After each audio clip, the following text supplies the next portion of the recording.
Olá a todos os amigos e irmãos em Cristo. Eu cumprimento a todos com a paz do Senhor Jesus. Nessa pré-aula eu estarei comentando a lição bíblica do CETEC, Vida Cristã, e o escritor e comentarista dessa revista é o pastor Josafá Batista Soares, pastor presidente da Igreja Assembleia de Deus em Ipotirama, no estado da Bahia. Ele também é membro do Conselho de Educação e Cultura da CEADEB. O pastor Josafá Batista também é o fundador do maior congresso de escola bíblica dominical no estado da Bahia, na cidade de Camaçari, região metropolitana de Salvador. Ele também é o fundador do CETEC, Centro Teológico de Educação e Cultura Vida Cristã. Recentemente, o pastor Josafá Batista também lançou um livro com o tema 1000 Esboços para Sermões. Bem, quanto à nossa revista, o tema é João Batista, modelo dos que são consagrados a Deus para essa geração. E o assunto da lição dessa semana tem por tema o testemunho de João Batista. E o nosso texto base para o nosso estudo está no Evangelho de João, no capítulo 5, versos 30 a 37, e João 3, dos versos 22 ao 36. O termo testemunho é uma expressão do grego e a palavra é martíria, que quer dizer testemunho ou testemunha. No caso, seria alguém que, convocado para dar perante o povo ou autoridade, o relato do que viu em relação ao que está sendo julgado. Nesse contexto, a testemunha deve estar disposta a garantir a todo custo, inclusive com a própria vida, a verdade de Deus e do testemunho que se dá. Daí temos a expressão martír, ainda em grego, que em português a expressão é mártir, que quer dizer uma pessoa submetida ao suplício ou que é conduzida a sofrimento até a morte. O termo testemunha é uma palavra-chave no Evangelho de João.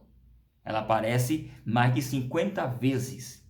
Veja, Jesus deu testemunho de si mesmo a tal ponto que foi morto em uma cruz. Mesmo assim, Jesus testemunhou sobre a verdade. Então, mesmo que Jesus sabia que os homens e os líderes da sua época não aceitariam o seu testemunho, ele evocou para si mais 3 testemunhas.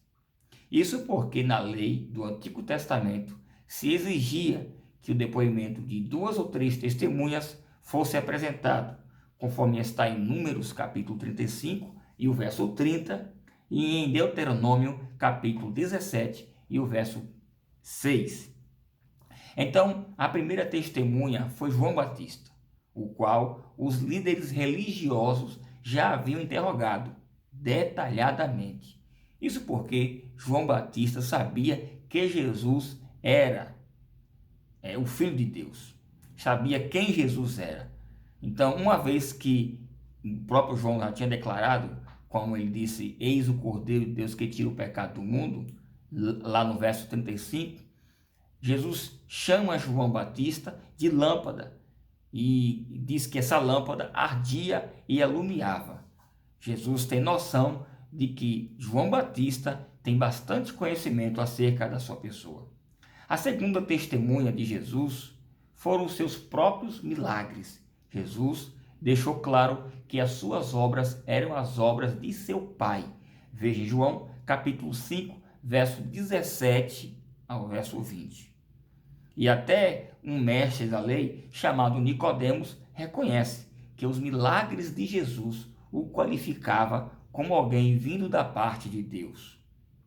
É bem verdade que a Bíblia fala de homens que também realizaram muitos milagres, milagres feitos por Deus, mas nenhum deles declararam que eram o Filho de Deus.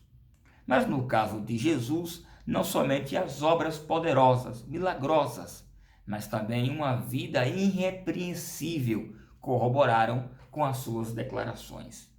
A terceira e última testemunha, convocada por Jesus, foi a própria palavra de Deus.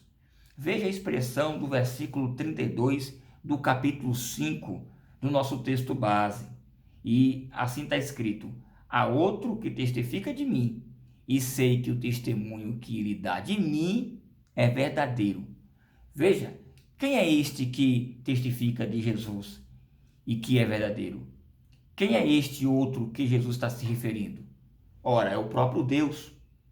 Aqui Jesus está em sua narrativa direcionando o seu argumento para a última testemunha válida que se empenha por ele, que é o próprio Deus.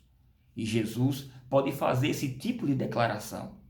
Isso porque só Jesus pode ser o verdadeiro exegeta de Deus. Então, justamente por isso que o testemunho de Deus em favor de Jesus pode ser manifesto apenas pelo próprio Jesus. Somente o próprio Jesus, no qual vigora o testemunho de Deus, é capaz de saber que esse testemunho de Deus é verdadeiro. Mas Jesus, querendo ajudar os seus adversários a entender melhor, direciona a atenção deles para uma testemunha que viveu entre eles. E essa pessoa, inclusive, tinha sido interrogada e investigada por eles. Quem é essa pessoa? Essa pessoa era João Batista. No tópico primeiro, temos o testemunho prático de João Batista. Nesse testemunho, João Batista nos revela 3 entendimentos que ele tinha de Jesus. Veja João capítulo 1 e o verso 15. Assim está escrito: o que vem depois de mim é antes de mim. Bem, de acordo com a mensagem do anjo Gabriel, no capítulo 1 e o verso 35 do Evangelho de Lucas, João Batista, como ser humano, era mais velho que Jesus 6 meses. Isso se levarmos em conta que a concepção de Jesus se deu a partir da mensagem do anjo Gabriel a Maria. Mas o fato é que essa declaração de João Batista sugere o primeiro entendimento que ele já tem de Jesus. Ele conhece a pré-existência de Jesus. Essa é uma compreensão teológica muito avançada de João Batista. Isso porque só o próprio Jesus é quem irá nos revelar isso posteriormente. E mais, os próprios apóstolos só iriam escrever sobre isso depois de terem passado pelo discipulado e recebido o Espírito Santo lá em Atos capítulo 2. Mas, só para citar um texto bíblico sobre a pré-existência de Jesus, veja o que está no Evangelho de João, no capítulo 1, do verso 1 ao verso 3. Assim está escrito: no princípio era o Verbo, e o Verbo estava com Deus, e o Verbo era Deus. Ele estava no princípio com Deus. Todas as coisas foram feitas por ele, e sem ele nada do que foi feito se fez. Veja que Jesus já existe na eternidade, mesmo antes de vir ao mundo. Veja o que o próprio Jesus disse em João capítulo 5, capítulo 8 e o verso 58. Assim está escrito: disse-lhe Jesus: em verdade, vos digo que antes que Abraão existisse, eu sou. Por isso que João disse que ele veio antes de Jesus, mas Jesus era antes dele. Então, a pré-existência de Jesus, no testemunho de João Batista, nos fala da divindade, da deidade de Jesus Cristo.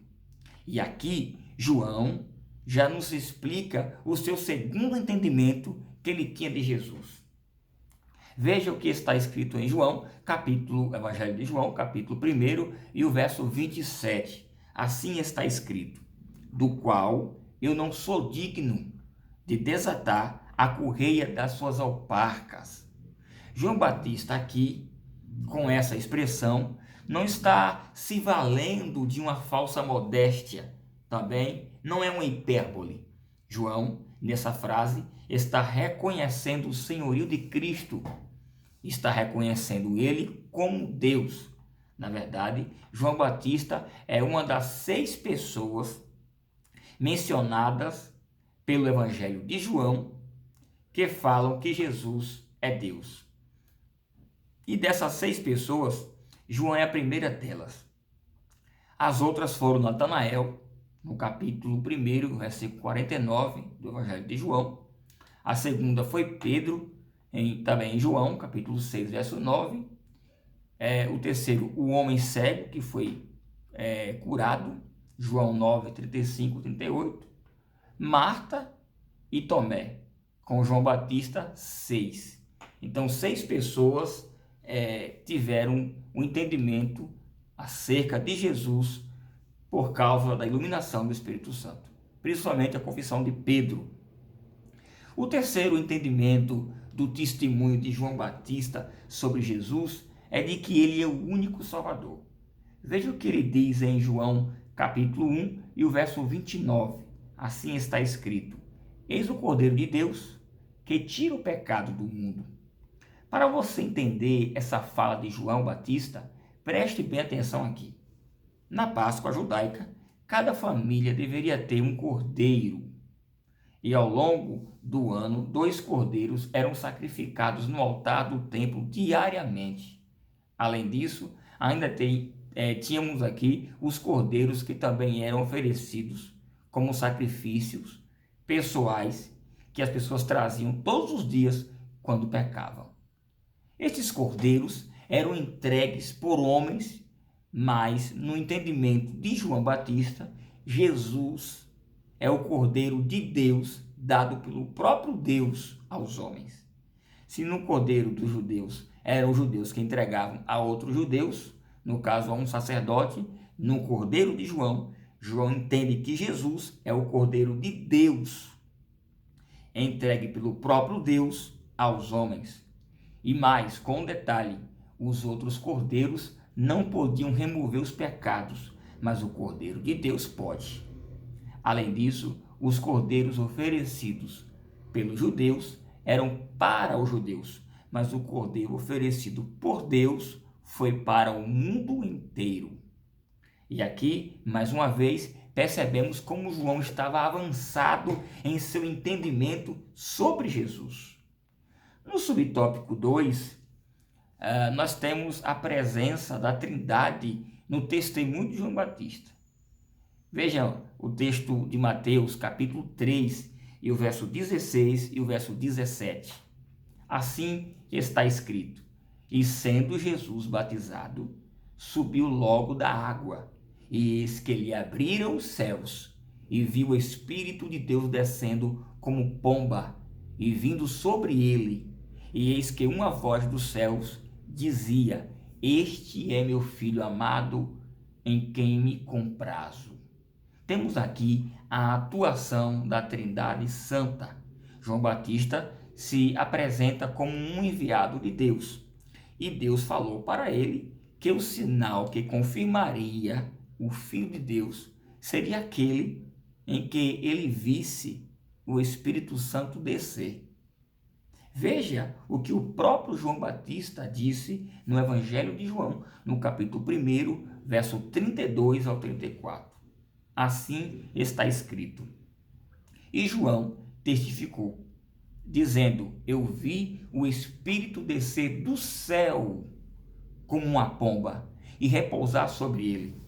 E eu não o conhecia, mas o que me mandou a batizar com água, esse me disse: Sobre aquele que vires descer o Espírito e sobre ele repousar, esse é o que batiza com o Espírito Santo. E eu vi e tenho testificado que este é o Filho de Deus. Então, temos aqui o próprio João Batista confirmando como um enviado de Deus que viu o Filho e que quem era o Filho era aquele a quem o Espírito, como um sinal, descesse sobre ele. Então, o Espírito iria mostrar a João Batista. E, inclusive, o Espírito Santo, essa é uma das principais atividades do Espírito Santo.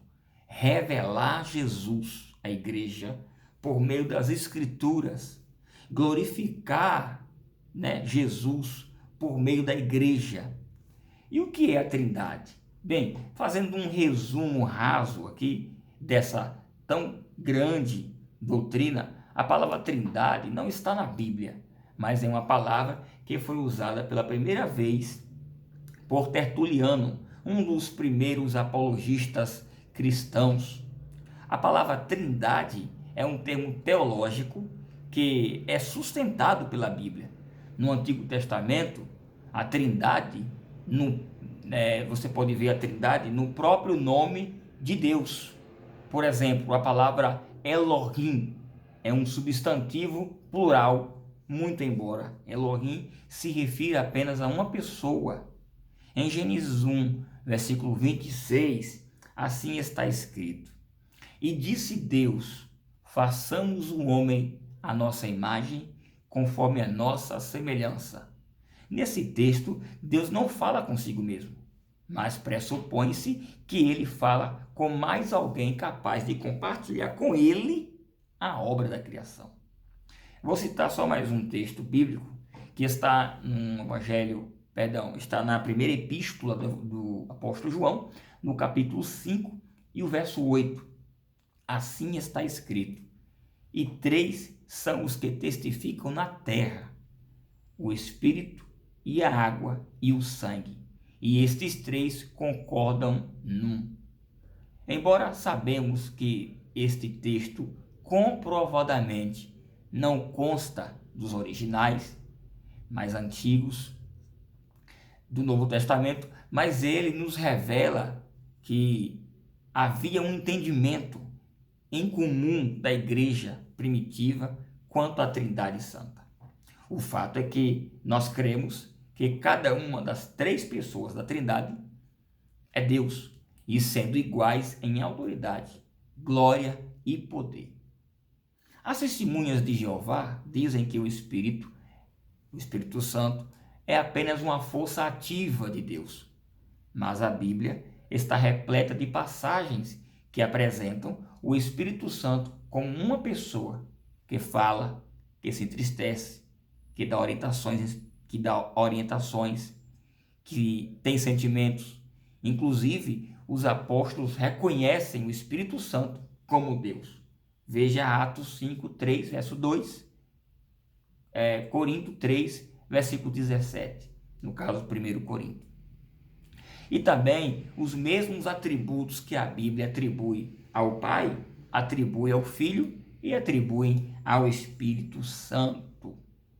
No terceiro e último tópico, o pastor Josafá Batista colocou o seguinte: testemunho que gera testemunho. Veja, em um fim do nosso estudo aqui, nós terminamos como começamos, né? E o fim do nosso estudo vai culminar igual ao começo do nosso estudo. Porque se você for rever o nosso texto base, você verá que ele nos fala de Jesus dando testemunho de que é vindo de Deus, que as suas obras que ele faz vêm de Deus e que ele é o Filho de Deus. Mas, como nos judeus da lei, né, os escribas, os judeus da Torá não acreditavam nele, então Jesus, para elucidar melhor seu entendimento, dá testemunho do genuíno ministério profético de João Batista. Ele usa não somente as declarações de João Batista, mas também defende a vida de João, a retidão que João Batista apresentava. Isso para provar que o testemunho de João acerca dele era verdadeiro. Ou seja, o testemunho de João Batista é usado como um argumento pelo próprio Cristo para indicar aos judeus de que ele realmente é o Filho de Deus. E também nós temos aqui o seguinte: aquele que passou a vida inteira dando um bom testemunho sobre Jesus, no caso de João Batista, tem agora do próprio Jesus retribuindo um bom testemunho. Jesus também dá testemunho da fidelidade de João. Não é à toa que o pastor Josafá colocou como subtópico que testemunho gera testemunho.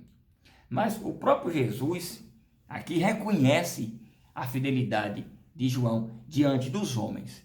E essa fidelidade é prova de que o que João falava acerca de Cristo era verdadeiro. Que parceria maravilhosa nós temos aqui de João Batista e de Jesus. E diga-se de passagem que reconhecer, Jesus, dar testemunho de Jesus, ser fiel a Jesus, nós recebemos dele em contrapartida, a palavra de apoio da nossa fidelidade. Jesus testifica da nossa vida prática.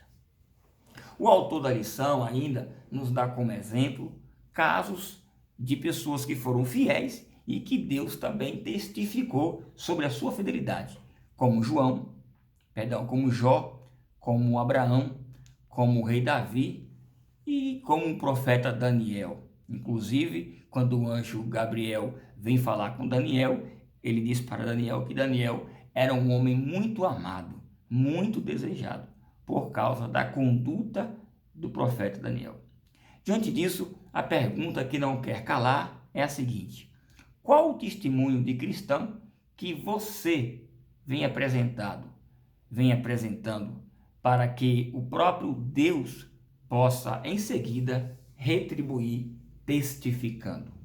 E Deus irá testificar acerca do testemunho que você apresenta e não outra coisa. Deus nos chama para sermos testemunhas verdadeiras de sua mensagem e de suas palavras. E a nossa vida de testemunho deve compreender palavras e obras.